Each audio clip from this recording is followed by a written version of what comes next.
All right, guys, welcome back. Third section, culture. So this is also very important business model in your coming examination. It has appeared in your exam twice. So there's only one model for you to study named cultural web. There are 6 different physical manifestations appeared to be used to analyze the company's culture, being story, symbols, power structure, organizational structure, control systems, ritual and routines, right? And among them, there's one summary. We call them a paradigm. It's not only the summary. This is something revealing. We're going to talk each one of them individually. Let's take a look at the first one, story, guys. Story, this relates to events, sometimes successful events, sometimes failed events, which people normally talk about your company, right? For example, Sony. Whenever we talk about Sony during 1980s or 1990s, the biggest story for Sony is their famous product called Trinitron. I guess students who are about 1980s to 1990s, you know this product. The most famous product by Sony is Trinitron TV. The best time for Sony is to try to use one product of Trinitron to buy half of America, half of USA. They were very strong at that time, right? So this story talked long, has been talked about 2 decades. So whenever we talk about a famous company, they always have some successful stories or sometimes disaster stories along with them. So Sony's successful story is about the Trinitron. How about the Kodak? Kodak, whenever we talk about Kodak, their story is, this is the first company to have the digital camera. Digital camera, they were the original. DC, the first DC was invented by Kodak, but they did not use it well. Who make it bigger? Who make the digital camera into the real life? There are 3 Japanese companies, such as Mitsubishi, such as Canon, right? So Kodak failed because they did not go along with the changes in external environment. They kept it long. They were too possessive. And after this first sentence, let's talk about the second one. It often reflects a belief in the way things should or should not be done in the company.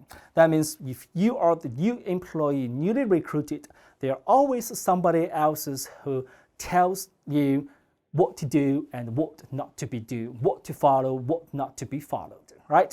For example, like never talk about your salary among the employees. So this is another story. And in simple English, it's like an informal rules. Let me write it down for you. Informal rules. All right. Finally, for example, success story, disaster event, heroic employee, and the villain staff, and the maverick accountant. These are the typical areas to be tested in your exam. We have a question called frigate, which will be talked about later, and we will know every individual of them. During your exam, you need to tell me, you need to tell the examiners or the markers what the story is, and who are the heroic employees, who are the villain staff, who are the maverick. You need to identify each one of them in your exam and label them and tell them their usefulnesses and the contributions to the company's culture. All right, guys, that's the first one. Story.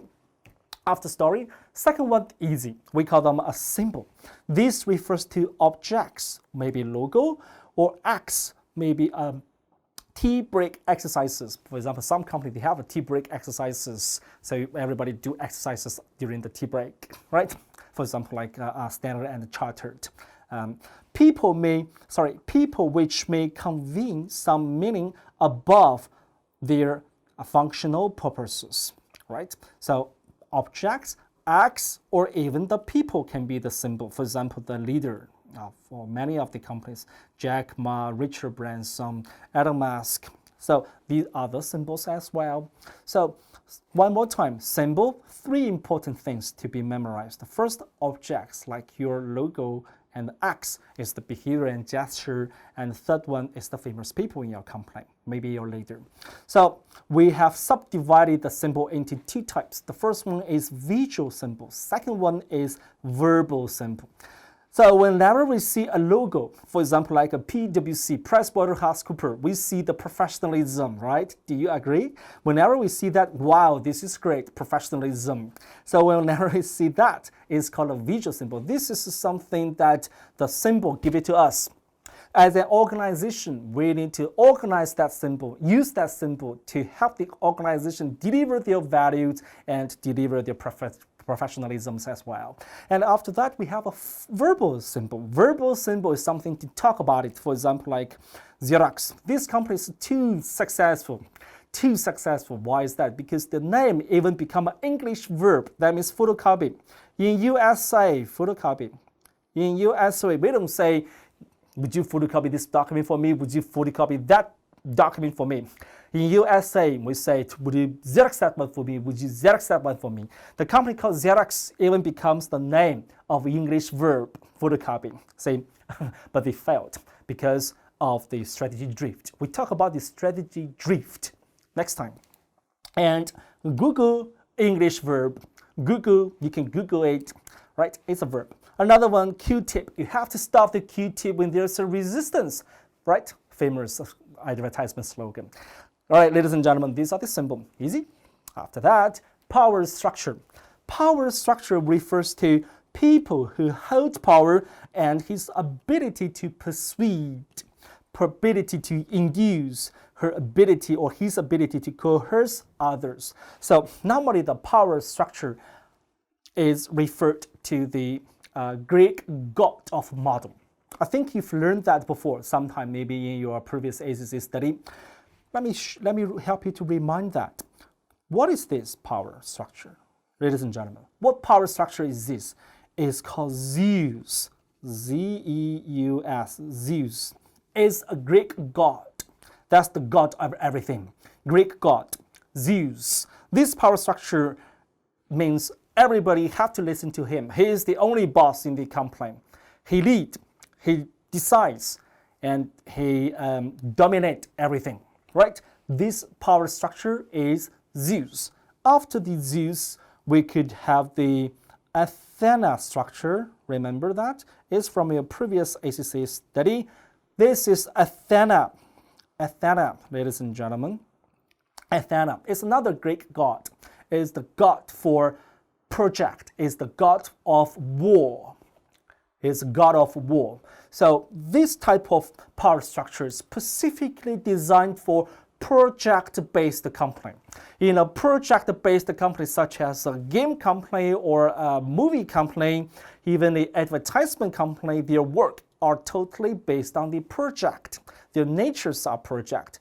The nature of a project is simple, always have a beginning and an end. So when your job has a deadline, when your job has a beginning and an end, these are considered to be a project. And this type of work have to be coerced and operated by the power structure like Athena, ladies and gentlemen.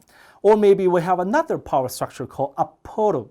I don't know whether you can remember that. Apollo is another god in Greek story of God, right? So Apollo, this type of power structure specifically designed to suit the organizational structure like a functional basis. So power structure always have to talk about with the next one, organizational structure. Your organizational structure sometimes determines the power structure, and your power structure sometimes reflects the organizational structure. These two are interrelated. Is that clear? All right, guys, let's read it together. This refers to roles, responsibilities, and the reporting relationships in organization and are likely to reflect power structure. Let's check it out. Let me show you the organizational structure, and you tell me the power structure. Check it out. The born leader, the born boss is right here. He has only 4 persons in the company: the salesperson, another salesperson, repair person, and the cashier. Everybody reports to him, and he gives the order to each one of them. What power structure is that? What power structure is that? Is Zeus. Yes, specifically this is Zeus structure. Power structure is Zeus. Organizational structure is this. What do we call them? This type of organizational structure is entrepreneurial. Entrepreneurial structure is not entrepreneur. This is French. We call them an entrepreneurial structure. Another name is called simple structure, specifically for the start-up company, especially for a start-up. All right, guys. After that, how about this structure? Tell me, what's the name of this structure? We have a managing director right here and at the top of the organization, and we have a production director, marketing director, financial director, engineering director, personnel, that means HR director. Each one of them manages their own department. What's that? It's a functional basis. Functional structure is the organizational structure. Let me write it down. Functional structure. But what power structure is that? The power structure is Apollo. What do you think? This Apollo is like a functional department. Every one of them are functional department. Do you agree? Yes. All right. And the next one, there will be the matrix structure. As I said, matrix structure are the extension of functional basis.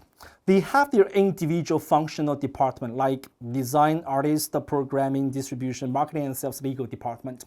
But their works are totally based on project basis.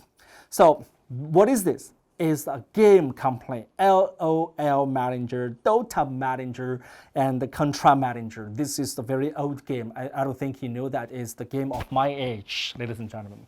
It's from Konami, Japan, Contra, Contra manager. So when the project finished, they move on to talk about the next project. Or maybe they have different projects like movie. The movie, first movie, second movie, third one, they make it simultaneously. So it's 3 different projects simultaneously doing together. But they are using different departments together. We call them a synergy of each one of them. Can you follow me? Yes, very good. So the power structure of that is Athena, as I told you. All right? So if you forget about the meaning of the Athena, Apollo, and the Zeus, I strongly recommend you to read the previous ACCA knowledges. They are from your previous F-level study. Right, after that, what is this? The structure for this one is a divisionalized basis. It's another extension of functional basis. When the functional structure is not enough to hold every individual operation in terms of the product and the market development for the companies, we further divide the company into divisions. Each division has a full functionalities. In simple English, China division has marketing, has sales, has financial department, human resource department, administration department, whatever. There are lots of departments. For example, we have 9 departments, and in US division, we have same 9 divisions together. European division, same. And Southeast Asian division, same. Each one of them, they are having different functionalities, but the name for the functional department are the same, but they don't share their information together. The biggest problem for this organizational structure is a great waste of resources, duplication of resources. Is that clear? All right, guys, very good. Here we go. After this, let's talk about the control system. Control system is your system of control. It's the ways the organization is controlled. We have many control systems in the company. For example, financial control system, quality control system, reward system, and all together we call them an internal control system, right? So internal control is a big word and can be subdivided into many separate systems as well. So control system represent the congregated version of area 1. For example, some control system focus on the cost and some control system focus on the innovation. These two are not interrelated. They go against each other. If you focus too much on the cost, your innovation will not be maximized, and it will not be maximized. If you contribute a lot on your innovation, your cost will not be controlled to a certain level because the innovation costs a great amount of money. So these two go against each other. Right, guys, control system. And second to last one, ratio and routines. The daily behavior and actions of people that signals acceptable behavior in the company. That means what are the behaviors and what are the way of workings are acceptable in one company. For example, if you work in Big Four, Ernst & Young, PwC, Deloitte & Touch, KPMG, neither one of them. Normally during the peak season, we have a great amount of OT. So maybe up until the late midnight, or sometimes even early in the morning, like 3 or 4 o'clock in the morning, right? And the manager will allow you to take a snap home and go back to work about maybe 9:30 or 10:30, sometimes after either 1 hour or 2 hours after the normal time of beginning a day, right? So that's acceptable behavior. But if you work for example, like a Mercedes-Benz company, it's called Daimler or Volkswagen, time is time, right? That means 9 o'clock is 9 o'clock. If you late for 1 minute, your bonus or your salary will be affected, right, guys? So different company, they have a different culture. In a firm or what we call them a service sector, sometimes are very different from the manufacturing industries, right? So that's it. And the final one, the last one, the middle one, we call them a paradigm. What is a paradigm? Paradigm is the summarized set of belief and assumptions and the collective experiences, that means altogether experiences of organization. It is the result of previous 6, the keyword is result, right? The previous 6 physical manifestations come together to have one paradigm. So in your exam, you need to be able to summarize the previous 6 into one paradigm. Normally, each type of business, each type of sector will have a different type of typical paradigm to be summarized. And to help you understand the deeper meaning of the paradigm and help you to summarize or even to improve your English rating level, and we are going to check the questions called frigate. Ladies and gentlemen, this question is quite challenging. I believe this question is a little bit more difficult than the SBL exam. But if you understand the previous 6 physical manifestations and together with the paradigm, I guess you will be able to identify every individual one of them from the company called frigate.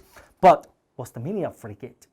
If you do not understand the meaning of frigate, you lose at least 2 marks.